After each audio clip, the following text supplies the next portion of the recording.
Out the day with Diego Pavla, one of the most exciting players, had a great season last year. I'm sure we'll have some questions for him.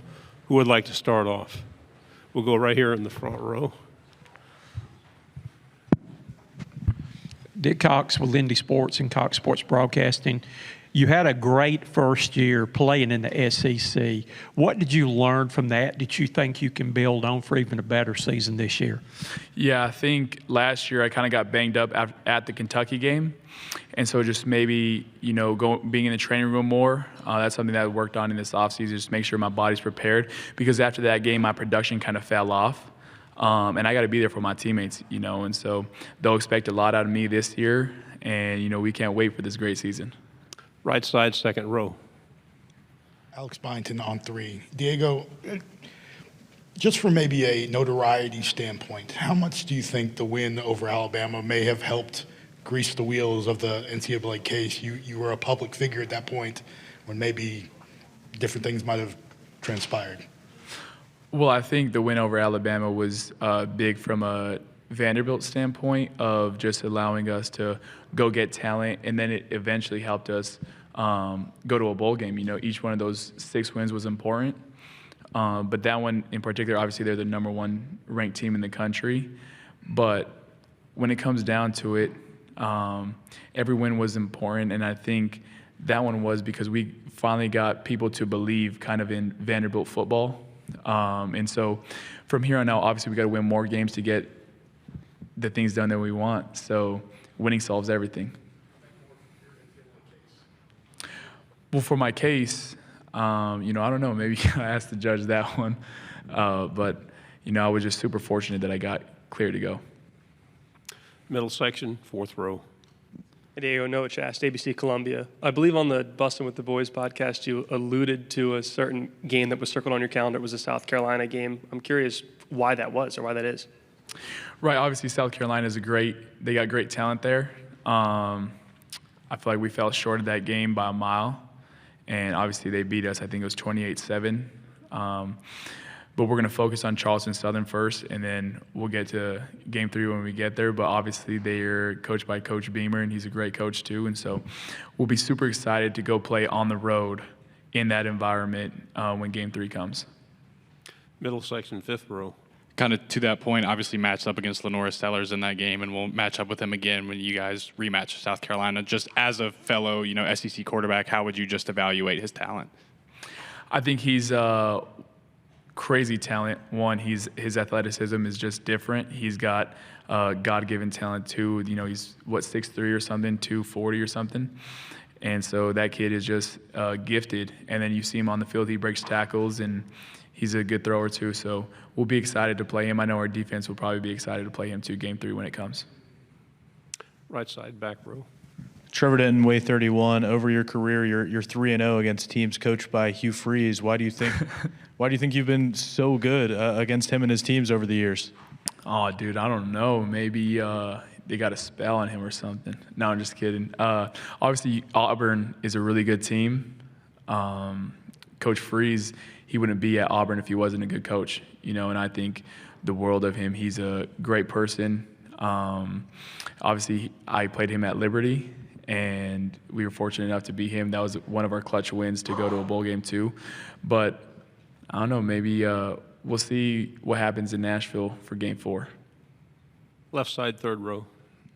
Tyler Shaw with KBTX and College Station. Eli Stowers, what does he bring to your team? And the fact that both of you guys are back, what kind of is the chemistry like between you and him? I know you see that smile on my face when you bring him up. He's a natural talent. He's I would say like the Norris, gifted. He's 6'4", he's like 6'4", 240. Power cleans 365. On Pro Day, he's going to run a 4.4. He's going to jump a 44-inch vertical. He's just so naturally gifted. And then what makes him the best tight end in the country is that he's played quarterback before, so he knows the openings. He knows where to sit. He knows what's open. He knows what he gets a pre-snap read. He's just an all-around player. And then off the field, he's just one of the best persons I've ever met in my life. Middle section, third row. Yeah, Jeff Howe on Texas football. Diego, the Texas game last year was one of those close losses that you guys had. Just your memories of what you remember about that game. Any thoughts on Texas? And then I know it's down the road on the schedule, but just looking forward to the return match in Austin this year. Yeah, as a quarterback, I feel like I put the blame on myself for every loss that we have, but most importantly, Texas. That's where 2 of my interceptions came by tip balls. And so I need to get better. I need to find those throwing lanes. And, we score on one of those, then it flips. So I just got to be better in my craft, in what I do. And, we go into Austin this year, so it'll be a super exciting environment. Left side, second row. Hey, Diego. Jacques Douce, WAFB Baton Rouge. LSU game last year, you hit him for a deep pass early, close game. What are your memories of that game, and then LSU coming to Nashville this year? LSU will always be good. I remember we took that 7-0 lead, and we kind of just fell off from there.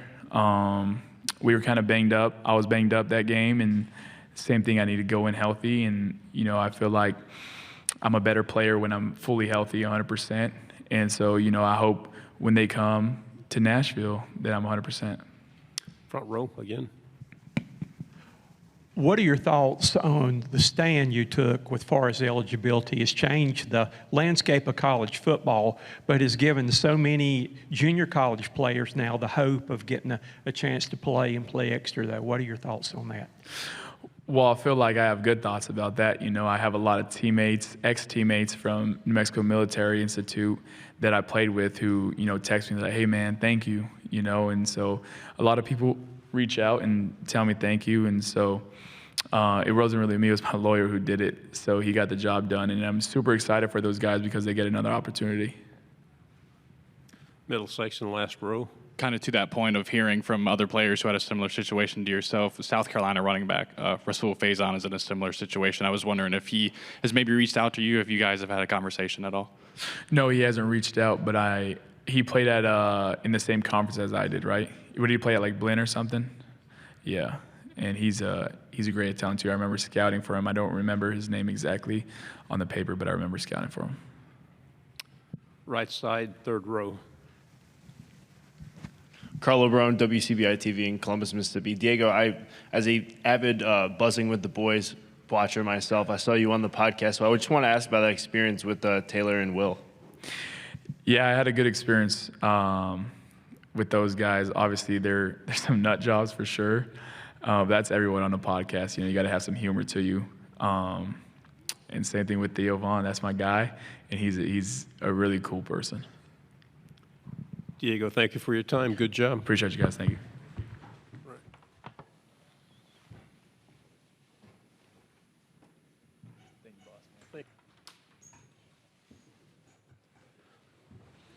Okay, we have Martell here. He's ready for your questions. Who would like to ask first?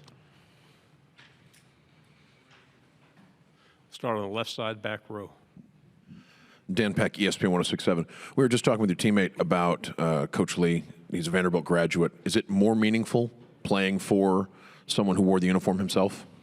Yes, it is, but also just knowing Coach Lee as a guy, like as a man he is, he's loving, he's caring, and he like tells you the truth. So and that's what you need as a head coach, and he comes off as a great man. Stay on the left side, third row. Hi, AP Stedham, AP as we see it. Who did you watch to become a very good return specialist? So I watched DeAnthony Thomas and Tavon Austin's college highlights, and I kind of just replicated my game after them. How was the field coming into this season different than maybe last season? There's a little bit of a confidence boost throughout the program, but nothing's really changed. Our mission is winning, so we're gonna keep honing on the little things to continue doing that. Right side, second row. Obviously, the game last year against Alabama, did a lot of things for a lot of people. How much do you feel like that game individually may have helped Diego, even in his case, putting him on a national spotlight, so to speak?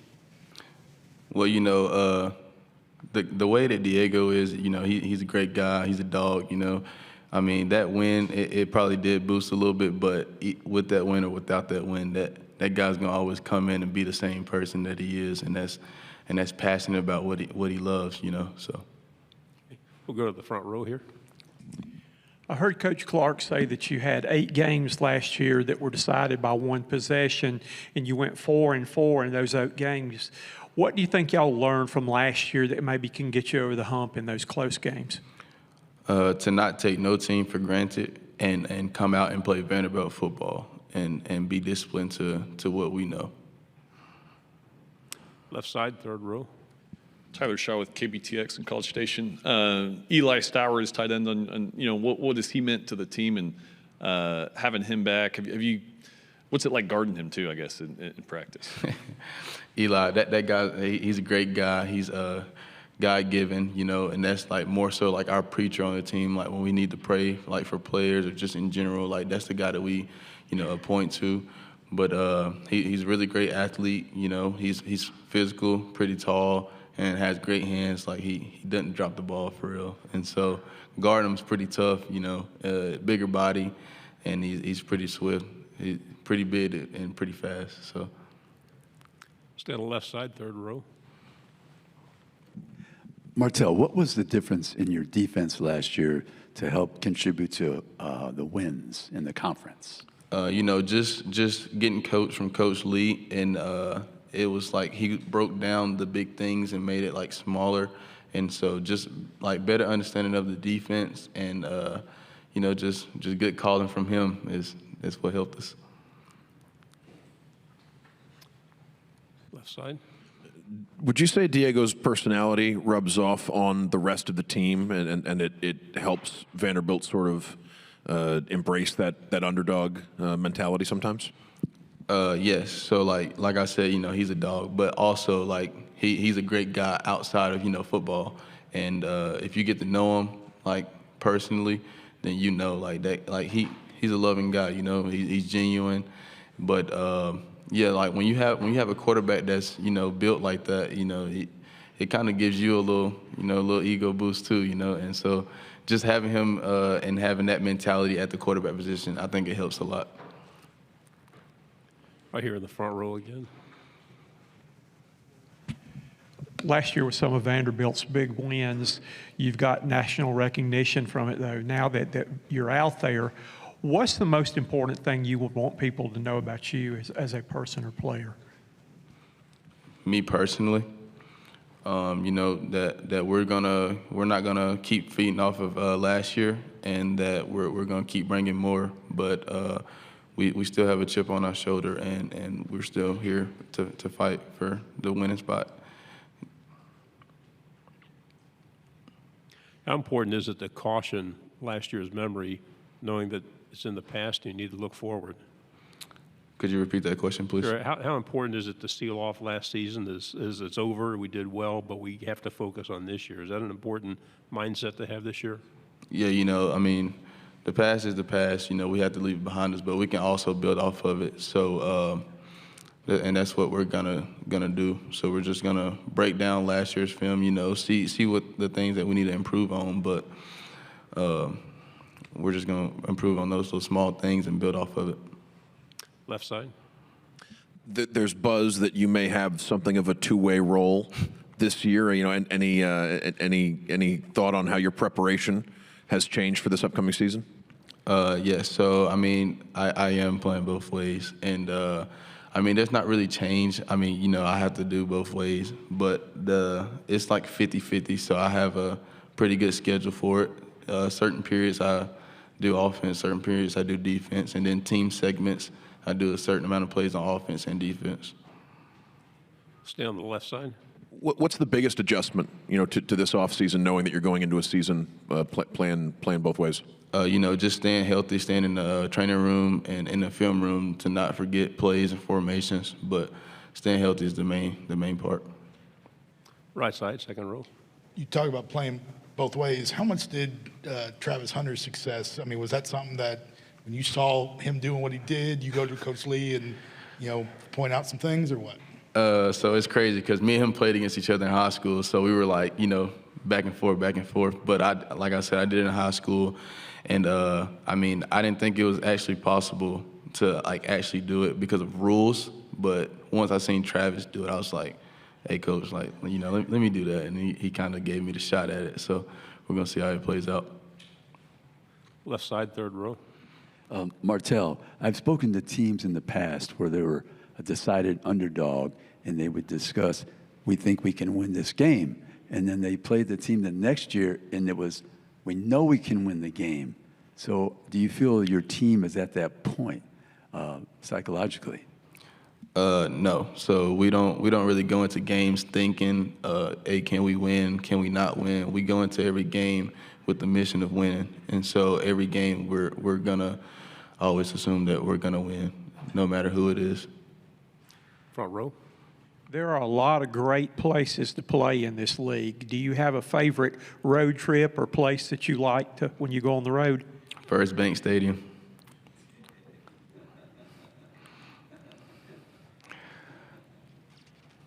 We have time for a final question. Who would like to pose it? Go back here on the left one more time. Are you excited to see that stadium full of life and with with the renovations in the past? Is that something you're looking forward to? Yeah, so I am excited for it. But we played in it when it was called the Concrete Jungle as well. So no matter if it's all the way built or if it's halfway built, we're gonna come play. So. Martel, good job. Thank you very much. Thank you.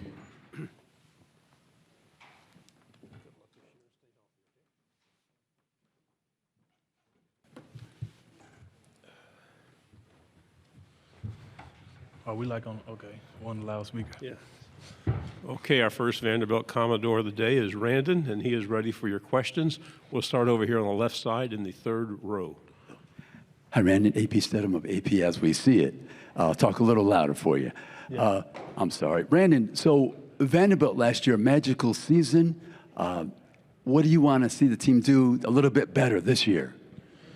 I would say close those margins, like Texas, lose by 3, just finishing games that we came short of last year. Stay over here on the left side. Dan Peck, ESPN 106.7 in Auburn. What can you say about Diego as a teammate, as a leader, and sort of the way his personality rubs off on the rest of the team?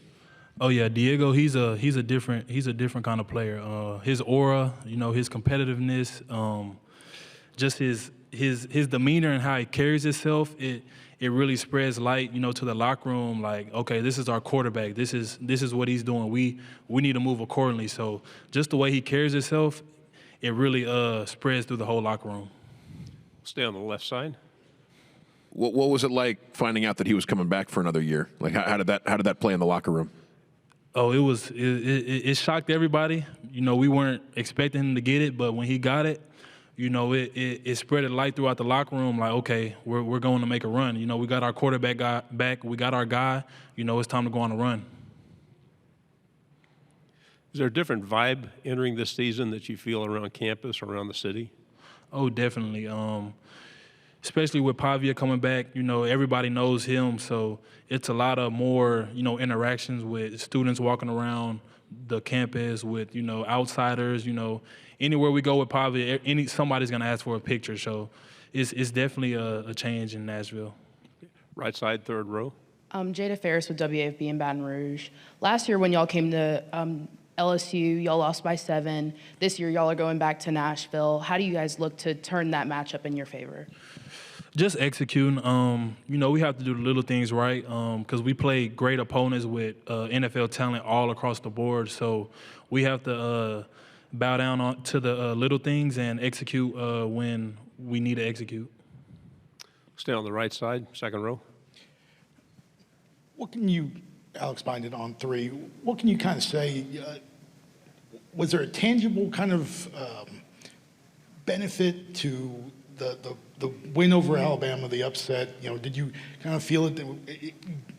Players never want to kind of look back, but how much can that game kind of keep y'all rolling? Oh, yeah, that game was crucial because, we were coming off a 2-game losing streak. We lost to Georgia State. We weren't prepared. Took Missouri to a double overtime thriller loss. And then, after that Bama game, when we got that win, it just showed us like, okay, we're here. We can play with anybody in the country. We just have to execute when it matters. And, that really, it gave us hope and it gave us motivation. Stay on the left side, fourth row. How important is that belief when you guys can beat teams that have historically competed for SEC championships, and in order to, when you guys pull off a win, you got a couple of them like that last year. Like, what does that mean for a team's overall psyche? I feel it shows, what's the locker room all about. It shows the type of players, the type of men you have in your locker room, and it means a lot for the program. It means a lot for the players, having that mindset that we can go in and win any game in any given moment, no matter the rank, no matter the team, no matter the team's history. So it's very critical. Stay on the left side. What do you tell prospective teammates about Nashville and the possibility of living there while you're playing for Vanderbilt? It's definitely a recruiting pitch for sure. Living in Nashville, playing in the best conference in college football, so it's a big recruiting pitch that our department likes to use. But players want to win, so that's our main focus in winning. Like, it's cool to live in Nashville, it's cool to live in a good city, but if you want to go to the NFL, it doesn't matter what city you live in. It matters if you're winning, and it matters if you're making plays on a good team. So we're trying to build Vanderbilt up to that good team to where, we're nationally talked about, and that's what we're working on. Right side, second row. You talk about that national kind of reputation. I mean, obviously a win against Alabama does things for a program. How much tangible results do you think that win had in Diego's case, kind of having him be the face of that? It definitely played a big role because Diego, he's a marketing monster. Like, you don't really see too many guys like him at the quarterback position with that swagger, with that demeanor, with that mindset, even with the physical attributes that he have. You don't really see too many quarterbacks like that. So I feel like that win, and they seen what Diego can bring to college football, the spark, the energy, the aura that he can bring, that definitely played a huge role in maybe not, but I think it played a huge role in him getting that year. Left side. Diego's story, starting as a guy who was in junior college and worked his way up to the mid-major level, and now he's in the SEC. I think a lot of folks might see that as an underdog story. Do you guys see yourselves as underdogs, or did you see yourselves as underdogs at some point in this development? Oh yeah, I definitely see myself as an underdog. Coming from where I come from, not highly recruited. Entering the portal, not too many offers, but I knew where I was coming. I knew where my heart was at. And speaking for Diego, definitely he has an underdog story. He started at JUCO 2 years, Conference USA. Came to Vandy, beat Alabama. Like he's been through a lot. He's done a lot. And I would definitely say he has an underdog story. And I feel like Vanderbilt is always going to be underdog. I feel like that's just the program. I feel like the program is thrived upon individuals that feel like they, aren't getting the recognition they need, aren't, highly recruited. I feel like players like that will thrive at Vanderbilt just because having that underdog mentality when you're playing the big dogs, it gives you a different type of energy and a different type of motive. When you're selling the Vandy program to people coming in, what do you tell them about Coach Lee? I would say Coach Lee, he's going to take care of you. He wants your best interest. He's going to spit it to you straight. He's going to be genuine. He's not going to tell you lies. If you're not ready to play, he's going to tell you. If you're ready to play, he's going to put you out there. He's just going to tell you the truth at all times. And Coach Lee, he cares about Vanderbilt football heavily because he's an alum. So he wants the best for the program, and he's going to bring in the guys that he feels fits the program to the best way. Right side. You talked about Diego's personality, and first off, reaction to him wearing a tux to this event. I mean, what was your thought there? I actually picked that out for him. He was so last minute. I had to put a little something together for him. And more so about his swagger approach. What's your best interaction with him that just kind of like when you think of Diego, you think of that moment? It's a lot of moments. I would say Off the field, I would say just hanging out with him. Like one day, I'll pull up to his house and he'll say anything. But I like that. That's what we need. Like he's one of those guys, like you never know what's gonna come out of his mouth, like good or bad. Like even y'all having a good time, he might say some off the wall crap, and like y'all just laughing the whole time. So just having him, man, he's a character. He's a character. Time for one final question on the left. You mentioned that Coach is a Vanderbilt graduate himself. Is it more meaningful playing for someone who's worn that uniform? It's definitely more meaningful because he gets real emotional about Vanderbilt. Most coaches, they're in it, for the check or maybe to level up, to a better program. But for Coach Lee, he had chances to leave Vanderbilt, to go to a different SEC program, and he stayed. So that speaks volume. I definitely feel, having him as an alum, it shows his passion and his drive that he wants Vanderbilt football to be a top program nationally, and that makes us play harder because we know he's all the way in with us.